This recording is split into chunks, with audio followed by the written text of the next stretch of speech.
नमस्कार,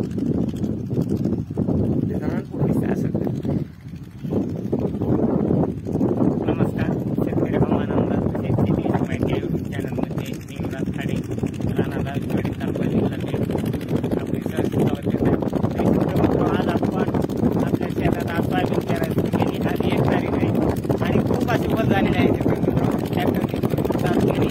पण आधी आपण काय करा, आपण आपल्या शेताला पाळ्या घालून घ्या, म्हणजे चांगल्यापैकी तणाचे पूर्ण नायनाट होतोय, तण पूर्ण झालेलं होतं. आणि हा बघा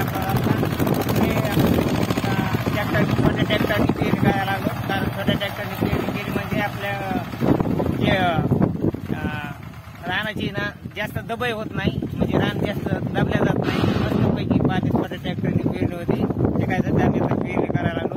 तरी शेतकरी मित्रांनो, पण पाळी घालून पेरणी करा. पाळी घालून पेरणी केल्याने काय होतंय, मग तण पूर्ण आपण तणाचा विल्हेवाट पेरणी लावली जाते आणि चांगल्यापैकी आपल्याला पुन्हा परत लवकर आपल्याला शेतामध्ये तण होत नाही.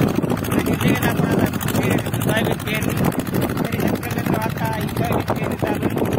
आता टोटल मी सोयाबीन पेरणी करणार आहे, कारण शेतकरी मित्र पाऊस हा परत 7 तारखेपासून पाऊस येणार आहे. एवढं लक्षात ठेवा शेतकरी मित्र. 7, 8, 9 या तारखांना संभाजीनगर, बीड, अहिल्यानगर, तुळजापूर, सोलापूर तसेच धाराशिव आणि पुण्याकडील अलीगड भाग, करमाळा, कर्जत या ठिकाणी तसेच सांगलीच्या काही भागामध्ये पाऊस पडणार आहे. तसेच नाशिकला देखील काही पाऊस आहे, नाशिक या भागामध्ये देखील पाऊस आहे. हा पाऊस 9 तारखेपर्यंत 7, 8 या तारखांना आहे. 9 तारखेला देखील थोडा राहणार आहे.